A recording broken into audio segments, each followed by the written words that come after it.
for us to get started. We're kind of already started.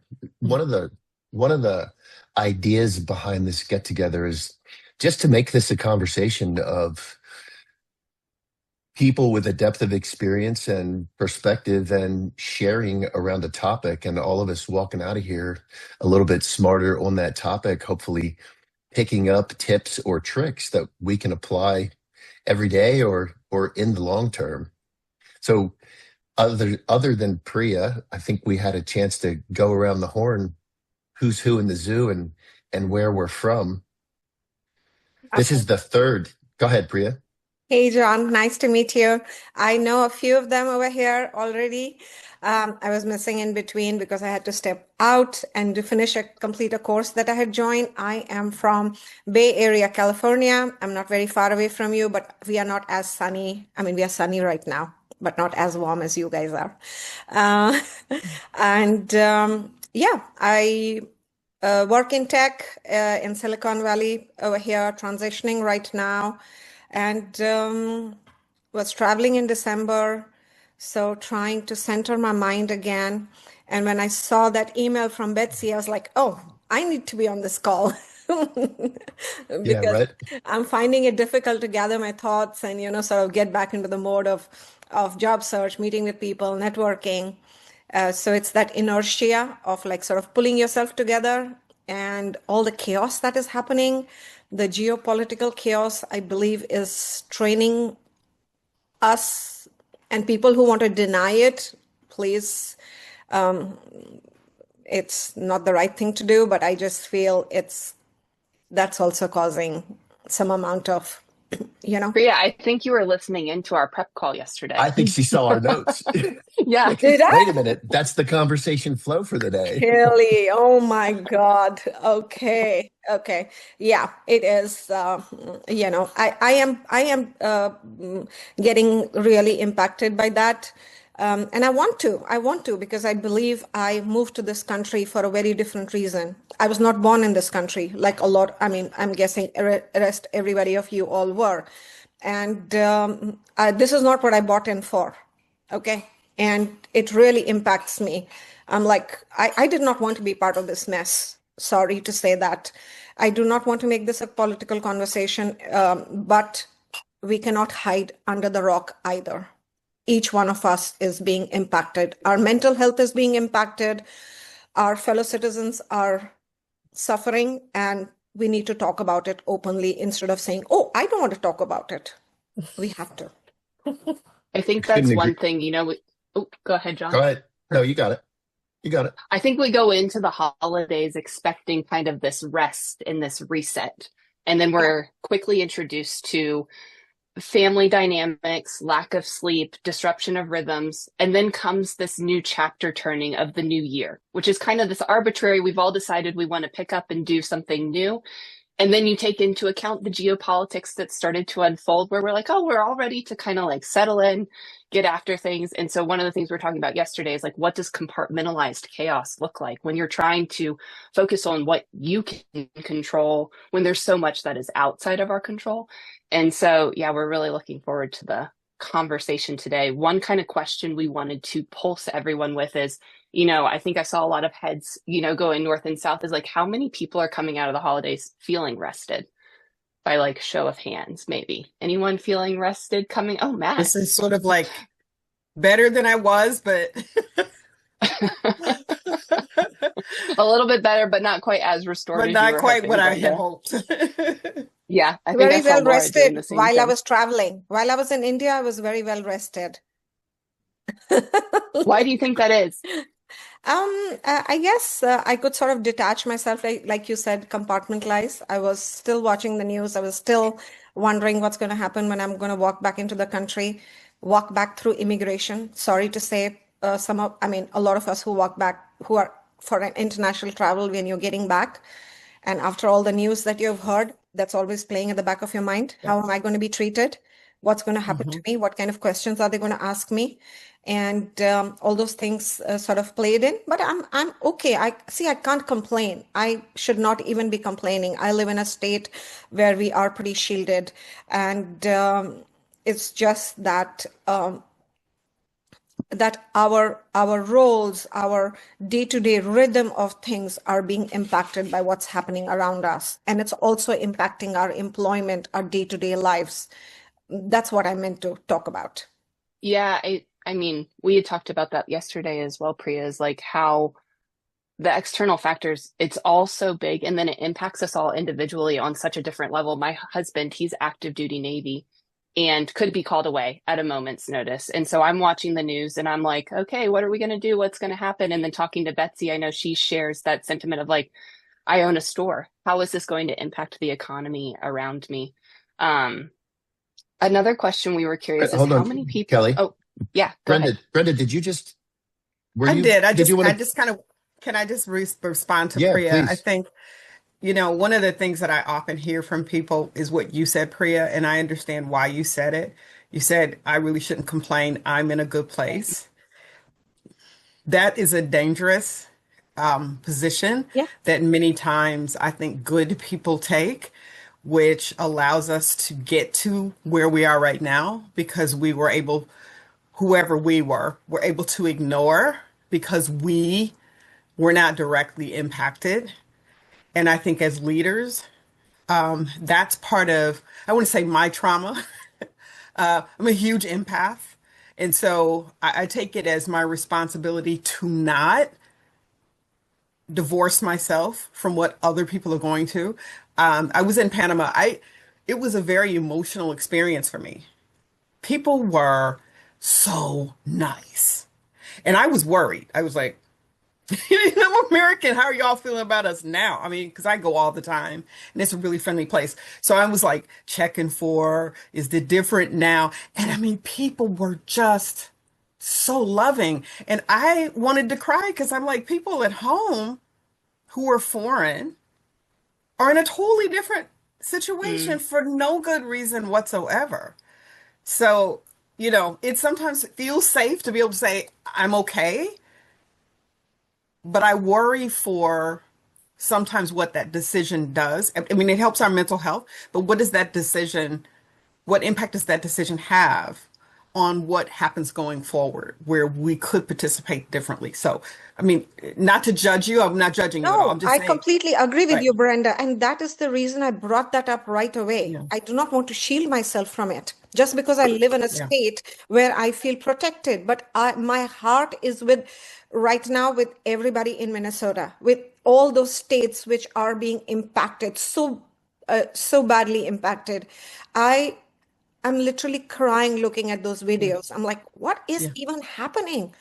Yeah. It's like how are we becoming so twisted, and how are we Mhm. thinking in our minds that what we are doing to each other is even all Right. right?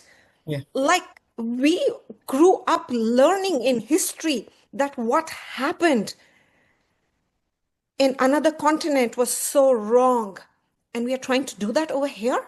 How are we even justifying that based on somebody's ethnicity, somebody's color, somebody's the way they talk? What are we? Well, we are sort of missing the humanity part of it, the Well, what US was known for, and why all of us wanted to come and live in this country. It's like completely vanishing.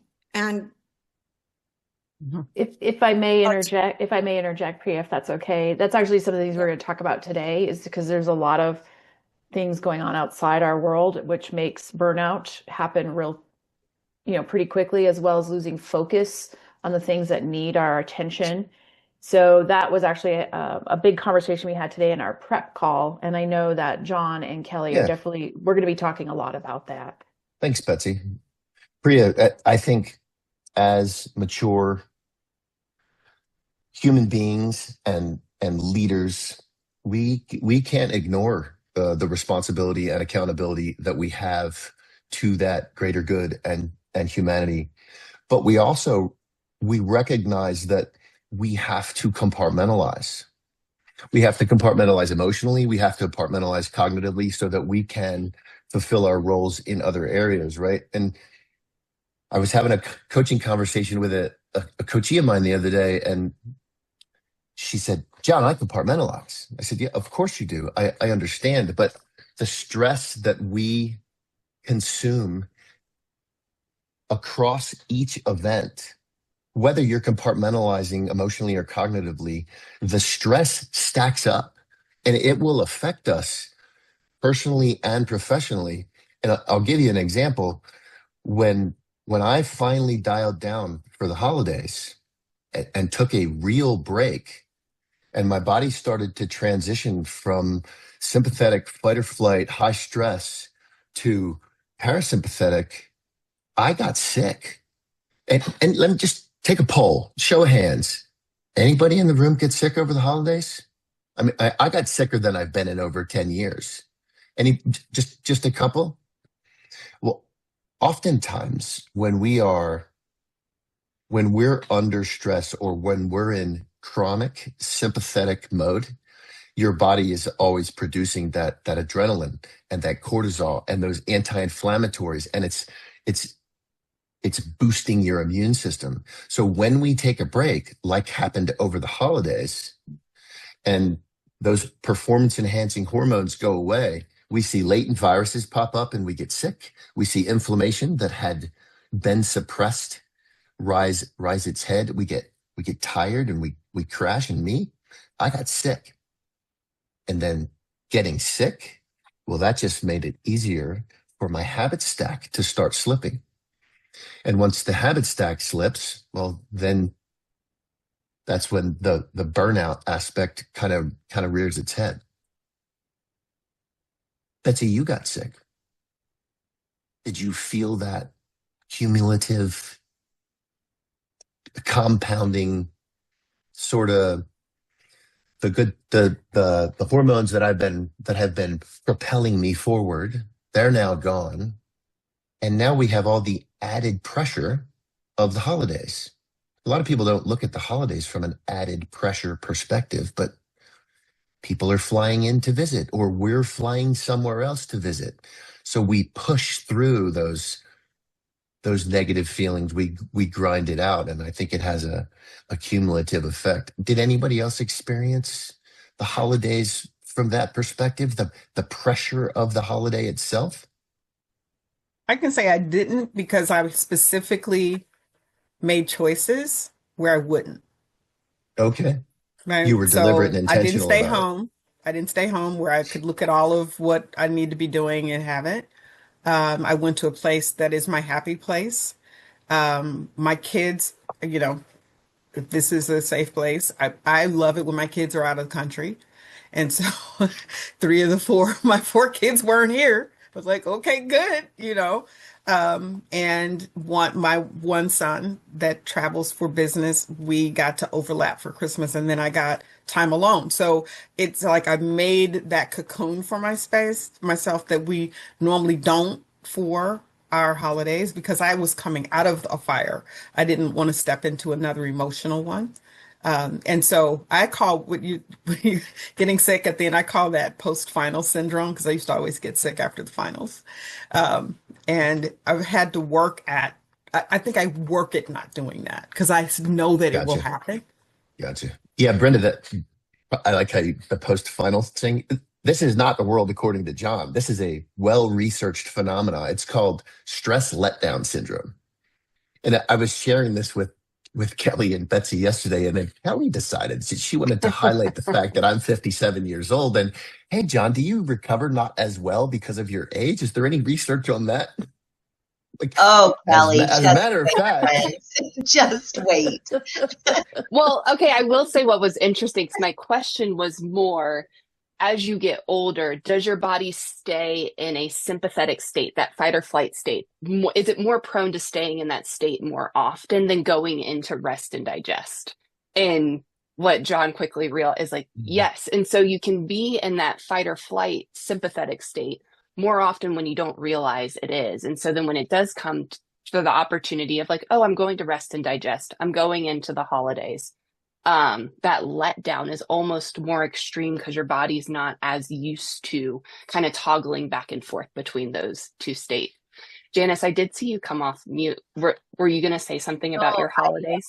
I agree with that. with what Brenda was saying too, I do, and it's funny that age came up because part of what I was thinking is it does get a little bit easier, I feel like, around the holidays as you get a little bit older, from the standpoint, and it's sad, we don't have parents alive anymore. So your travel is mostly oftentimes your kids coming to you as opposed to us going someplace else. What I have found, though, I had a very busy beginning of the month and a pretty restful end of the month. But what I have found is I feel like I've come into the new year just back at, I actually told my daughter-in-law when I came back to work, I said, I felt like I was operating at 30 miles an hour over the last week or so. And then I came back to work and it was at 75 miles an hour nonstop. So that readjustment, and nothing actually is, it doesn't settle down, right? And so it's how do I, to using your guys' words, compartmentalize part of what I still feel is an extension of holiday where, there's just still stuff going on. I have work travel coming up, just that kind of thing. So that's just where my head went around all of that.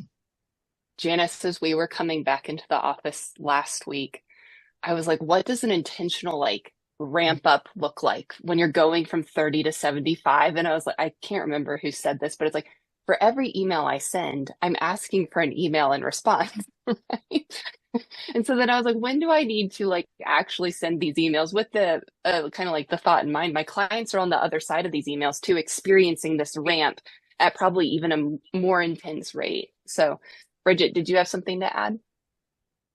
Well, I was thinking about two pieces. One, on the with age comes wisdom for those of us on this side of the equation. Because I'm listening to Brenda, I had a similar holiday break. We very intentionally planned. It is the first break in 5 years where my husband didn't get sick thanks to the stress shift.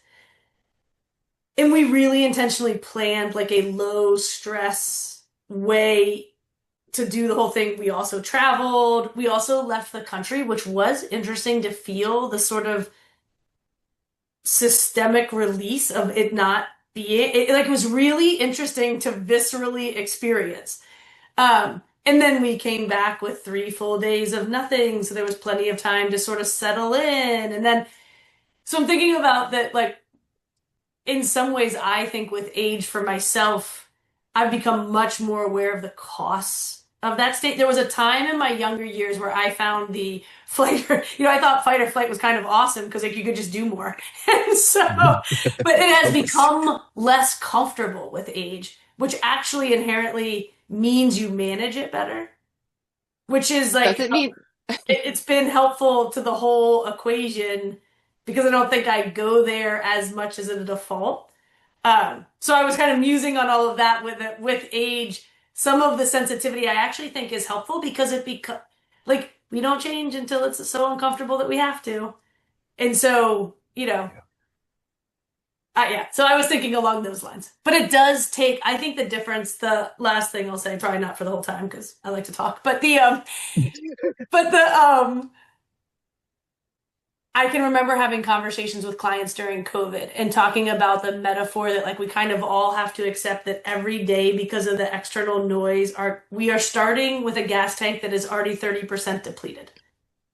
So before you take a step or you do your first thing, your tank is already lower than you think. And I think we are in another extended phase of that. And I agree with Priya, a lot of people are trying to pretend that's not true. And that cost is somewhat contagious because the urgency is contagious. And also, none of our nervous systems operate in a vacuum. And so we're, even if you're working so hard to manage all of our own stuff, when you're surrounded by people who are spun up, there's an inherent drain there. And I think kind of power through, which does seem to be a lot of people's look away and power through, it's a fool's errand. And we are still surrounded by a lot of it. I think there are some wisdom in that, Bridget, and I think everybody's comments are quite good. I do believe that unless we are pushed to a certain level, we don't want to change, and we have that friction. However, I also believe that you can artificially create that level.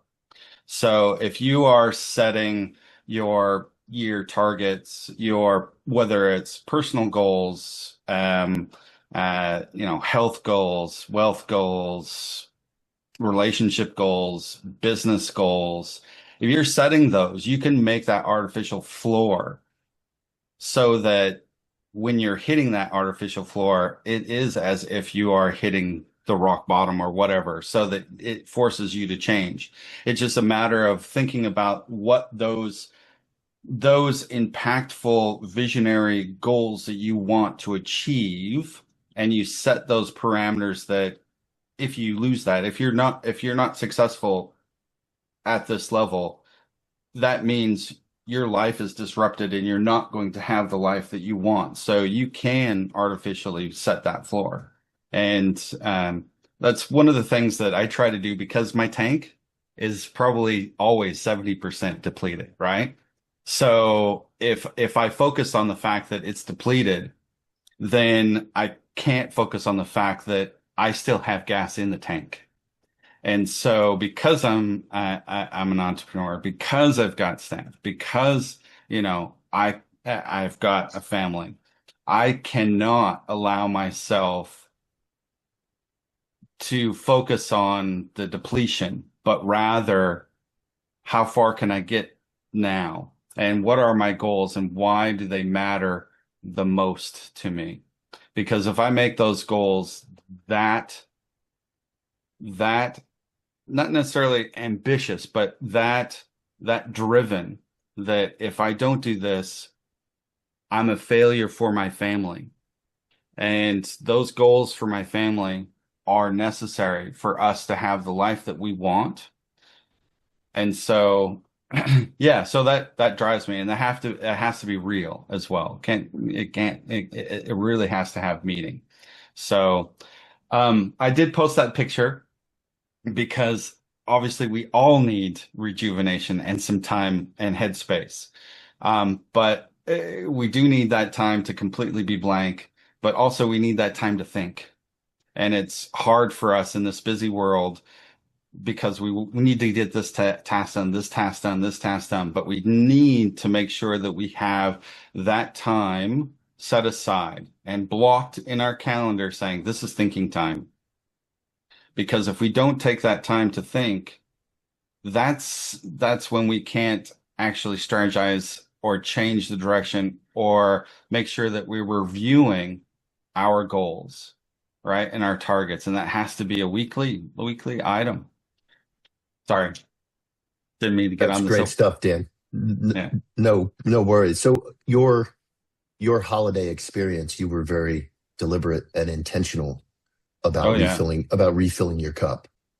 Absolutely. So 5 days away with my son, and literally, in the bush, it's quite often that you have no cell reception. But it was just the very first night. It was a sign, right? I mean, literally a sign, as well as a sign. Driving through the bush, going 12 kilometers an hour. We're 10 kilometers away to our first destination, and literally, 3 hours into the bush, we see this sign that says, "Oh, sometimes you might have some cell signal here," and we're still an hour drive away.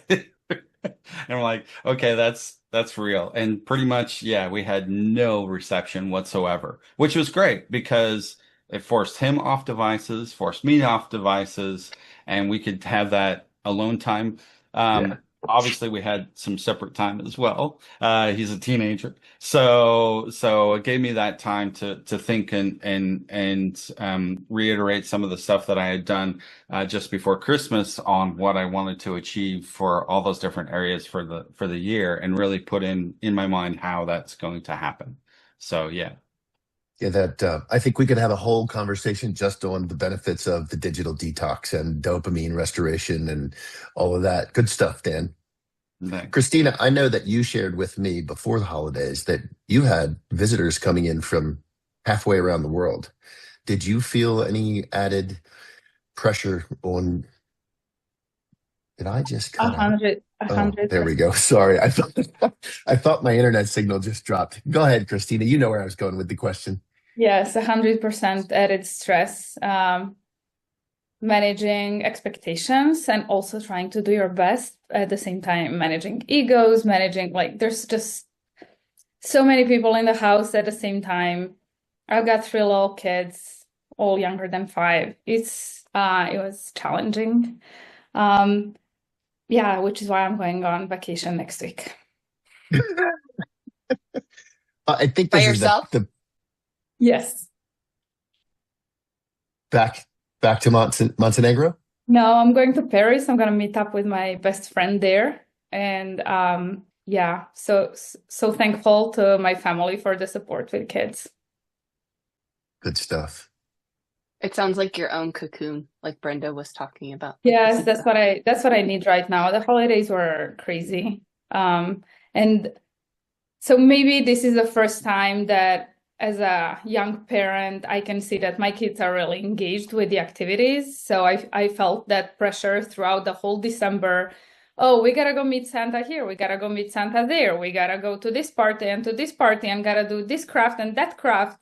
And it just adds on and adds on. Yeah, December was hard. Yeah. I think Janice's earlier point and Bridget's addition to that, like, so how do we ramp back up? What is a good, strong way to reinsert it's January. Hey, we're 14 days into the new year. The pressures of the annual goals and the priorities, and many of you, you're all leaders within your organizations. So you're feeling the individual pressure from re-entering that stress loop, and then the organizational pressure, all those external pressures and internal pressures. What are some TTPs, some tips and tricks that you all have incorporated into your re-entry that is setting you up for success that you're willing to share? And I'm going to go to Matt first, because you've been awful quiet over there, Mr. Sitter. Well, so I started thinking about my electric car, which I like. But I work from home, and so I don't have to drive a heck of a lot. And I found myself to be disappointed with um, the mileage that I get when I'm driving on the freeway. It just doesn't go as far as what it says. And it's because you're not braking as much and it's not recharging and things like that. And I get worried having this indicator when it's at less than 100 miles, because my kid's school is like a half hour away. And so if I got to go down there and back, it's like, all right, I got 2 trips left and that's it. And I'll have to be thinking about it. And I'm going somewhere with this ultimately. So thank you for indulging me. We thought about installing something at our house to recharge it every day and just didn't do it. And so I've got to plan ahead on actually recharging the darn thing. And that takes a little bit of time, it interrupts my day and things like that. And so as I started, like, and this is on the spot that I started thinking about this during this call, was just like, all right, I actually, if I got a plan to recharge my car's battery somewhat ahead of time, and I got some sort of indicator there, what's the indicator for me, and what am I doing to make sure that I got the recharge that's against it? I know for me, physical activity is really helpful for me to be able to recharge. And all you guys have known me for a while. Water polo is something I love doing, partially because like it's hard, get a little beat up doing it, but also just because of the connection that I see with like just how the complexity of playing a team game that's around it. And so being able to get to that is really important to me, to be able to get that, to be able to plan out that charge that I got to get for the car every once in a while. It's like, all right, if I know I can charge the car at that point, if I know I can charge myself up, that's really useful. I would say also, like, first day I was back, I made the mistake of taking a 7:00 call and like feeling like I was shot out of a cannon. I should have blocked off half of that day on Monday, and just because I had a ton of crap that had just built up over the holidays that I had to deal with. So I should have given myself a little bit of that space, because otherwise I was just like, hey, Heisman, I gotta work on this stuff. And that's not fair to everyone else around who may need to interact at that period of time. So a phased reentry, so to speak, with intentional scheduling of recharge time. I'm trying. It's hard. I'm trying. I hear you. Bridget, you dropped in a note there in the chat. Intentionality. Give me more. I think Leading an entire company, and you're going to just overlook the January sprint hype. Is it that easy? I actually think it is, because it's a construct. I like, in years in this business of watching the January sprint that has people by the first week of February already being like, I can't do it. And then there's a similar one post Labor Day that lasts even shorter. People don't even make it 2.5 weeks into September before they're like, I can't do it. So like, we are making all of this up, that this is the week or the time that it has to be a certain way. And that awareness alone of like starting the year at the pace you want to execute the year. So like, I end up in one-on-one clients, but I think about this a lot for myself. It's like, if you think the year is going to be a marathon, then why are you starting it like you're running a 5K? Like you're right. It's never going to work. Like, so starting with the pace. And I think that, and I see this, like, I feel this in myself so much. It's like, we think that the organized state, or if we just got these things done, it's like if we just hustle and hurry, we can get to the peace of mind we're looking for, which is like it's like not an outcome. You have to just do life with that peace of mind if you want peace of mind. And then accepting that world events, exogenous things like are going to spike that, but like returning. So I really deeply mean, like, don't buy into the January hype. I am like a anti-January hype and anti-September hype person. And one interesting thing, I have a clients at a big tech company that, right, they run their fiscal year off of the summer. So like their year end, and they talked about the difference it has made for them since the company shifted to like July 1 is the start of their fiscal year.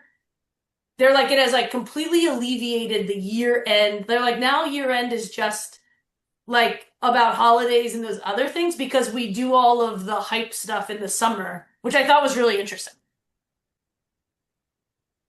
So yes, John, even as a leader of a company, no January sprint hype. Got it. Laura, I saw your comment in the chat. We're going there. We're going to come right back to that here in a second. That's how we want to round the conversation out. We'll get back to that. Priya, you were all about what Bridget was saying. Would you like to add to that? No, I worked for a company where our new year began from 1st of February. So we never really had, I'm talking about Walmart. I was with Walmart, and their financial year begins from 1st of February. So I have not experienced this whole hype of like, that you need to have everything figured out by first week of February or first week of January, and you're off running. That would never happen, but you would be planning. So we would generally enter the year a little relaxed compared to other organizations whose years begin on 1st of January or whenever they want to make it. So, but I agree with her, like we are chasing a mirage by doing that. And then that's what leads to sort of a letdown by the time it's February or March, because, you're almost hitting the end of the first quarter, and you realized you set certain expectations, which you sort of did not get there. So that's why I was agreeing with her. I generally like to nod my head. That's my way of exercising. I love what Bridget and Priya are saying, and it's great practice for you. But here's the conundrum: if your organization, if your clients, because you guys all know I have other marketing clients, if they don't have that mindset, right? So you're like trying to navigate your own work-life balance, personal life, dealing with the outside world, and a client who it's all about year end and it's all about hitting January, so it's a bit of a conundrum sometimes when the environment you're in is actually working against what you're trying to achieve. Speak to that, John and Kellie. Well, John, I think Daniel or Dan, which do you prefer? Sorry. Either's fine, but typically my mother calls me Daniel. So Okay. Dan. Dan it is. I loved hearing what Dan was saying earlier about blocking time to think, right? Because that is something that is so often overlooked on our calendars. And John, you had just sent me a clip with Huberman talking about the author from Deep Work and how our days, when we're in the January hype, or you think about the structure of a week, we almost we create more work for ourselves by the meeting that we schedule, that you then need the prep work and then the follow-up work. And so everyone's just constantly running from meeting to meeting to meeting. That when do they actually get their work done? It's after hours. It's in the evening. It's they're too tired to think at that point. And so I think that's what was coming to mind, Betsy, is it's like part of a larger system, right? If you're just an individual in that system and you're like, oh, well, I'm going to do this calendar block, but my manager, is scheduling all these things, or my client is asking me to attend all these things. How do I kind of control that? And with a bunch of leaders in the room, I'd be curious, how people kind of approach intentionally slowing down the pace. Dan, when you're scheduling time to think, how does that impact the rest of your organization or team? It's a very good point. So it should be a positive impact for the rest of the team, for the clients, etc., right? Because you're actually thinking about things that move the needle forward for not just you, not just for your organization, but the clients as well, and what the value actually you're trying to provide to them. And without that thinking capability, then you're not thinking about value for them. Right? You're just trying to get the daily stuff done. Look, I'm quite anal and quite Nazi as far as my calendar, right? So I pre-book my morning meditations, my morning walks, my midday Zoom outs, and my exercise in the afternoon, all on my calendar months ahead of schedule, right? So for a whole quarter, a whole 6 months, it's already in. So there is no January hype for me either, because it's just a normal day. It's just another day. Because if you've got those habits, those non-negotiables that you do every day anyway, then January is just another month. It's just the same. And so the rhythm continues to go through. Yes, we've got more holidays. And certainly for Australians, most of the month of December and January, nobody's around, right? Because we have a holiday at the end of January, so everybody takes off for summer. So it is like a July or August, more so in the States, but literally because of school, because of the holidays, everybody is gone. So normally organizations shut down for a minimum of 2 weeks. So no consulting work gets done. No, because it's also the holidays, because I'm was in data, they locked down the system, so no work gets done. So literally, not until February do you start actually doing billable work again. So then you're actually not getting paid until the end of March. So literally you've got 3 months sort of where you've got no cash flow, and you have to think about that as well. But if you've got those non-negotiables, then January 1st is the same day as July 1st, right? And that impacts the rhythm from your whole organization, because they know who you are then. And you've already set those time blocks. They can't book those calendar pieces. And you have to have the ability as a leader to say no. That's one of the biggest things that I've had to learn, is just say, well, no, I can't do that. We can schedule it another time, but that is a non-negotiable for me.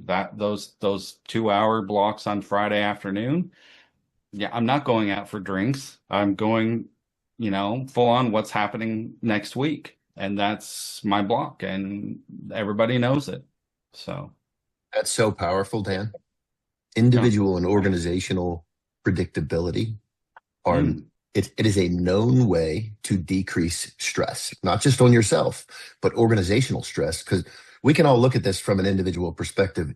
How do we avoid burnout from an individual perspective? But as leaders of organizations, we're the ones responsible for the operating systems that either create the opportunity for stress with too many priorities or not enough consistency and predictability that induces or injects in organizational stress. And now the problem gets compounded. To tap back to something Kellie said earlier, that reel that I shared was Huberman interviewing Cal Newport, who wrote the book Deep Work. I think, Matt, you might even have interviewed him at some point. But Cal talks about calendaring all of your free time. Like, when you don't calendar your free time, it ends up getting wasted. So calendaring your meditation time, your communication sprint, your deep work, it makes it such a more productive, but not necessarily added stress with that time, because it provides predictability for your nervous system and the organizational nervous system. It Brendan, helps did you have well something? from a sorry, I was just gonna add as well, because my calendar is set from basically 4:30 a.m. until about 10 p.m. at night. So it also helps with family stress as well. Sure. Because my wife wants me to go, or my son wants me to go to an event or go to the dentist with them. They have to book it in the calendar. So if it's in the calendar, it's in the calendar. And if it's not, sorry, I'd like to come, but it's got to be in the calendar. So that reduces the family stress as well. You used the word non-negotiable earlier. I know that's one of Betsy's Yes. words, like things that she will not do. Absolutely. If it's a non-negotiable, it's happening. Everything else is going to take second seat to it. Correct. There are 5 things every day that I have that are non-negotiable, and that most of them happen between like 4:30 and 6 a.m. But that's it. No, got it. Hey, just looking at the clock, Kellie, think we should transition to the last kind of general topic we wanted to cover? Did Laura already set us up for? Laura did. So the added stress of the holidays, and how some tips and tricks on how we re-enter. But we all know the habit of using the new year, a geographical landmark, to make some New Year's resolutions. Laura, you introduced this topic. We have a direction. I have a direction that I want to take it, but where are you in your head regarding an annual New Year's resolution, personal, professional, wherever you want to go? Oh, I mean, I love to think about it. I think having conversations about New Year's resolutions, both personally and professionally, I think it's a great way to reflect back on the year and to look forward and to think about where you want to go. I then personally find that it gets very binary, where like the first day that I don't follow through on one thing, I'm like, oh, it's gone to hell in a handbag, and then I might drop it. And so what I have found over time is that instead of having 10 tactical things that I want to accomplish, I'm like, well, what are they all in support of? Like, what is it that I'm trying to achieve? And then as I get clearer on that, then I actually want to follow through on all those tactical pieces. And I don't beat myself up if I miss something. It's more of I'm taking a step in the right direction and I've got a whole year to accomplish this, instead of, oops, one misstep, I'm done.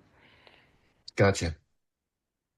We were talking about, in the day and age of like optimization and efficiency, right? There's like all the right time to do things throughout the day to set you up from a human performance perspective. And then oftentimes it creates this binary thing. Well, if I don't get my morning sun at 6 a.m. facing east, well, then the rest of the day is just shot, right? And so I liked the way James Clear was talking about it in a podcast recently, is like, well, we have the optimal, right, of like what we want to happen.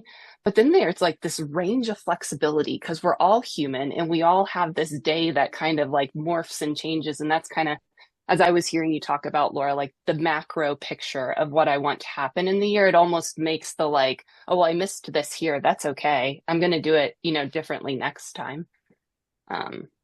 Yeah. Janice, were you also thinking about, oh, go ahead, Brenda. Sorry. I studied something. I like Daniel Pink, the author, and he had a series of steps to think about the new year. And the one that stuck with me the most was to come up with one word that really spoke to what I was trying to do for the year. And I came up with that word is build. And it fits both my personal and my professional things that I want to get done. And it does just that for me. It allows me to really look at everything through the lens of, is this something that is taking me towards building versus having this list of things? Because over the last few years, I have been highly resistant of setting up those New Year's resolutions because I disappoint myself when I can't do them perfectly. And so I'm finding that this is working the best. I think the one thing I want to speak to, the thought time, which I think is really important, and it's very important right now, I think, for all of us, but specifically for the type of work that I do in supporting the tech industry and supporting the communities that I support. There's such a huge amount of confusion, both because of the geopolitical nonsense and also because of AI. And there is a lot of, follow the leader, we're basing this on theory, but we're all in. And so we're not really thinking about it. And it has had a huge impact on our business negatively. And so it's really put us into a place where we've had to be very specific about what we will need to do to stay successful. But that also gets you away from thought time. It's like, and now I'm just into my tasks. I know I got to do these things. And so I've been almost resisting in the opposite direction from my team. I have a great team and they got all this stuff lined up and they know what they got to do and they got their metrics and all that stuff. And Brenda's going, well, what about, and it's irritating them. But I think it's really important in the same mind because of all of the changes and the disruption. And it's even more important that we are thoughtful and set aside that thought time. Couldn't agree more, Brenda. I love that everybody's dropping in their themes for the year, right? Instead of a New Year's resolution per se. I read something recently that said a way to pivot the New Year's resolution is to consider a word or a short phrase for the year instead. And I like that everybody's dropping theirs in. Mine is let go. And let me give you a little bit on that, just as a way to bring it around the horn one final time before we close it out. I read this parable recently that I want to share with you all. I'm gonna truncate it. There's a woman. She's on a journey. She's on a long journey, and she comes to a river. It's a wide, deep, fast-moving river that she can't cross on her own. She looks up river. She looks down river. There's no bridge in sight. Turning back is not an option. So she does the only thing that she can do is she goes into the forest. She cuts down a tree and she makes a boat. She does a good job. She builds a sturdy boat that can handle the river. It takes her across the river. And as she steps onto the bank,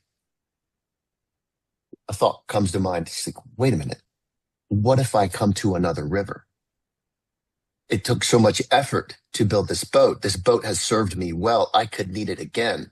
I'm going to tie a rope to this boat and I'm going to drag it on my journey in case I come to another river. Hours go by. She's smoked. She looks back. She can't see the river anymore. And there's the boat. It's like totally impeding her process, her progress. And she doesn't want to let go because it served her so well when she needed it. My saying for the year is to let go, because I've been carrying habits with me that have served me well in a previous career and then helped me transition to this career. that now they're the source of anxiety. They're creating rumination. They're making me focus on things that are not helpful to me. So with that in mind, how about around the room, what are you letting go of? We always think about what are we going to add to our habit stack in 2026 that's going to make me more productive or able to optimize my time. Did anybody take a thought for what can I let go of?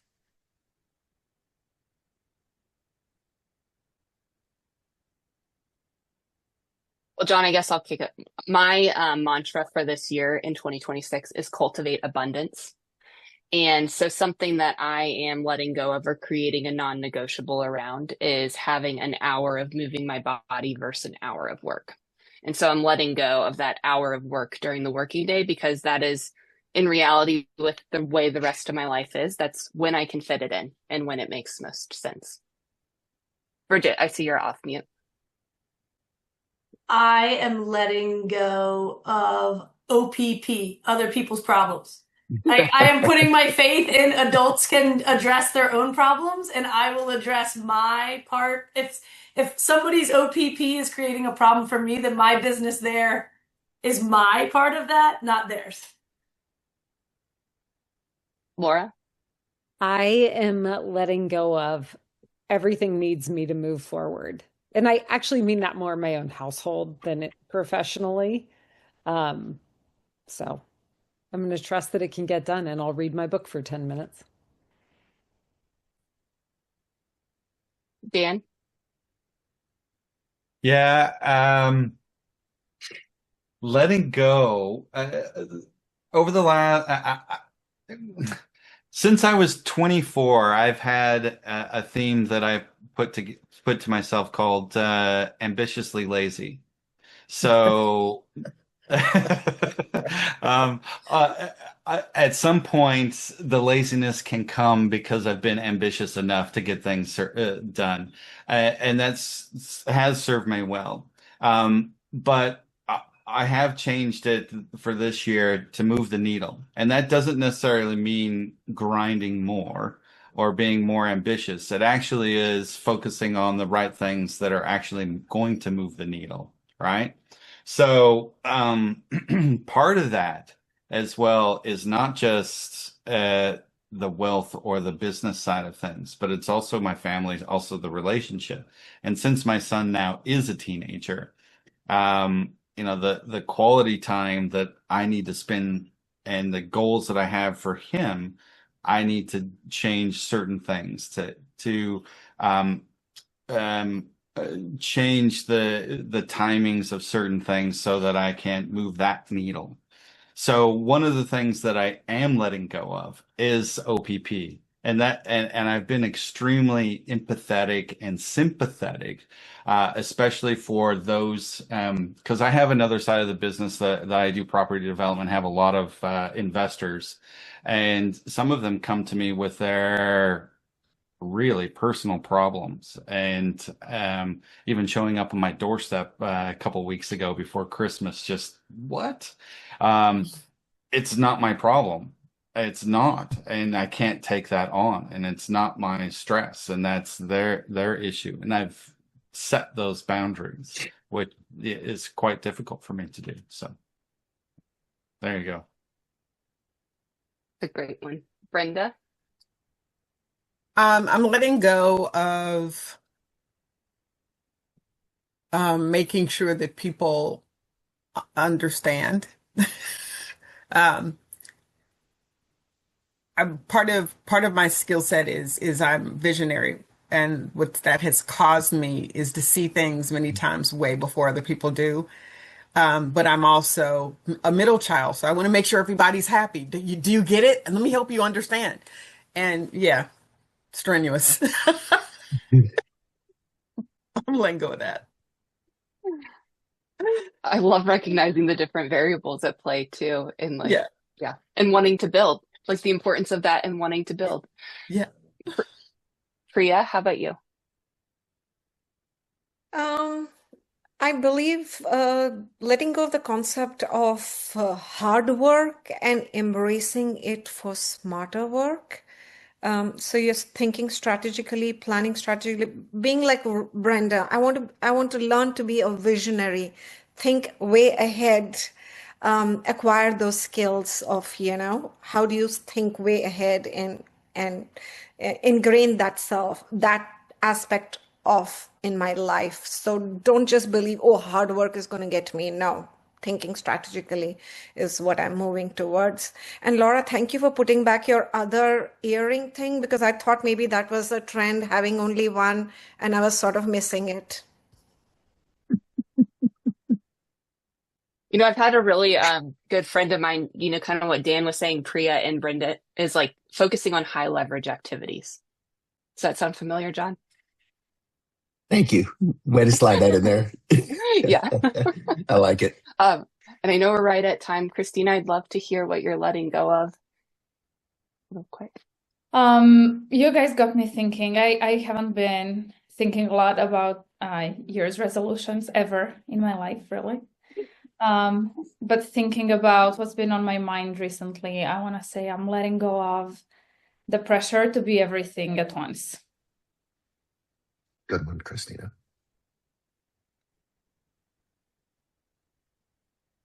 Matt? Well, we really... Oh. Or we're going to close it. We're over, right? Yeah. Sorry, Matt and Betsy, you can tell us later. Or would anybody want to hear Matt and Betsy's? I don't want. Hey, we really love this format, and thank you all for coming and for being willing to share and be vulnerable and impart your own experience and wisdom. We don't know what the next topic is necessarily going to be, but there's going to be one. We want to get into a regular cadence with these, and just keep your eyes out for the next invite, and we look forward to seeing you again. Reach out anytime. Thank you so much, everyone. Thank you. Thank you. This was amazing. Day, everyone. Thank you so much. Thank you. Okay. See you, everybody. Good to see everybody. Bye, all. Great Bye. job. Bye.